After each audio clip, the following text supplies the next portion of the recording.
Kebetulan saya lahir di Indonesia dari pasangan Muslim, maka saya beragama Islam. Seandainya saja saya lahir di Swedia atau Israel dari keluarga Kristen atau Yahudi, apakah ada jaminan bahwa hari ini saya memeluk Islam sebagai agama saya?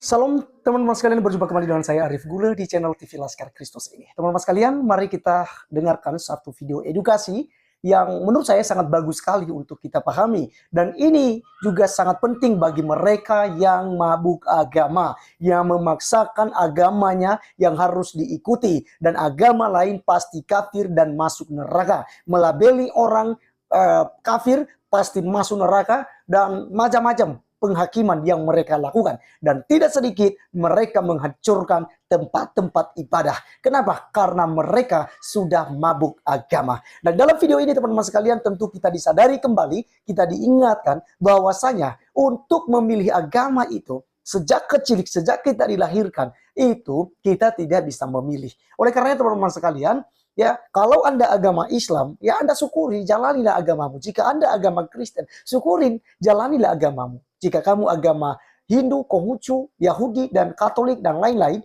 jalanilah itu. Ya, jadi kita tidak perlu melabeli orang sesat, bidat, dan juga pasti masuk neraka. Karena tentu saja, ya, semua orang beragama punya perspektif yang sama dengan kita. Bahwa agamanya lah yang paling benar, dan agama yang lain pasti tidak benar. Nah, oleh karenanya, baik Kristen, Islam, Buddha, Hindu, Konghucu, dan juga Katolik yang ada di Republik Indonesia, mari kita sama-sama menjalani agama kita. Nah, teman-teman sekalian, mari kita langsung saja untuk dengarkan video berikut ini. Kebetulan saya lahir di Indonesia dari pasangan Muslim, maka saya beragama Islam. Seandainya saja saya lahir di Swedia atau Israel dari keluarga Kristen atau Yahudi, apakah ada jaminan bahwa hari ini saya memeluk Islam sebagai agama saya? Tidak.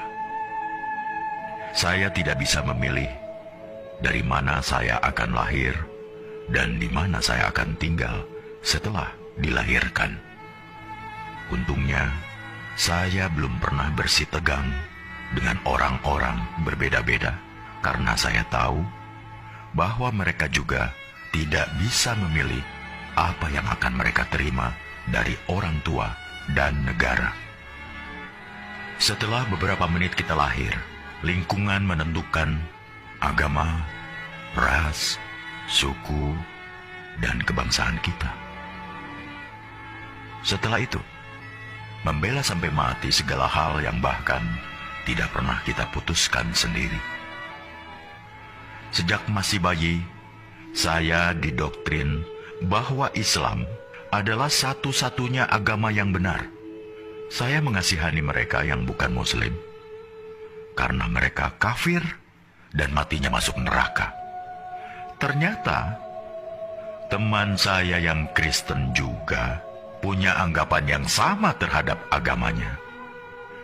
Mereka mengasihani orang yang tidak mengimani Yesus sebagai Tuhan, karena orang-orang ini akan masuk neraka. Begitulah ajaran agama mereka berkata. Maka bayangkan jika kita tidak henti menarik satu sama lainnya agar berpindah agama. Bayangkan jika masing-masing umat agama tidak henti saling beradu superioritas seperti itu. Padahal tak akan ada titik temu. Jalaluddin Rumi mengatakan, kebenaran adalah selembar cermin di tangan Tuhan, jatuh dan pecah berkeping-keping. Setiap orang memungut kepingan itu, memperhatikannya, lalu berpikir telah memiliki kebenaran secara utuh. Salah satu karakteristik umat beragama memang saling mengklaim kebenaran agamanya. Mereka juga tidak butuh pembuktian. Namanya saja iman. Manusia memang berhak menyampaikan ayat-ayat Tuhan, tapi jangan sesekali coba menjadi Tuhan. Tidak usah melabeli orang masuk surga atau neraka, karena kita pun masih menghamba. Latar belakang dari semua perselisihan adalah karena masing-masing mengklaim golonganku adalah yang terbaik, karena Tuhan sendiri yang mengatakannya. Lantas, pertanyaan saya adalah, kalau bukan Tuhan, siapa lagi yang menciptakan para Muslim, Yahudi, Nasrani, Buddha, Hindu, bahkan ateis, dan memelihara mereka semua sampai hari ini? Agama apapun tidak ada yang meragukan bahwa Tuhan itu Maha Kuasa dan Maha Segala-galanya. Jika Dia mau, Dia bisa saja menjadikan kita semua sama, serupa, seagama, sebangsa, budaya yang sama. Tapi tidak kan? Apakah jika suatu negara dihuni oleh rakyat dengan agama yang sama, hal itu akan menjamin kerukunan? Tidak. Nyatanya, beberapa negara masih rusuh juga padahal agama rakyatnya sama, budaya yang sama. Karena jangan heran, ketika sentimen mayoritas versus minoritas masih berkuasa, maka sisi kemanusiaan kita mendadak hilang entah kemana. Bayangkan juga seandainya masing-masing agama menuntut agar kitab sucinya digunakan sebagai dasar negara, maka tinggal tunggu saja kehancuran Indonesia kita.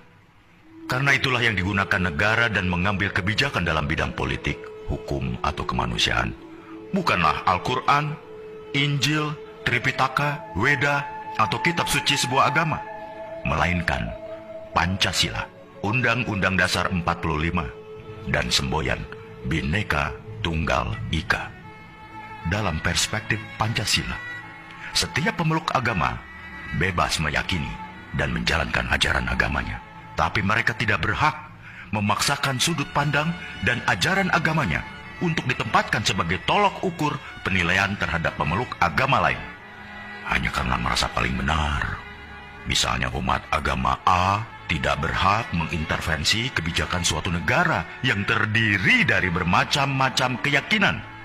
Suatu hari di masa depan, kita akan menceritakan pada anak cucu kita betapa negara ini nyaris tercerai-berai, bukan karena bom, senjata, peluru, atau rudal, tapi karena orang-orangnya saling mengunggulkan, bahkan meributkan di media sosial.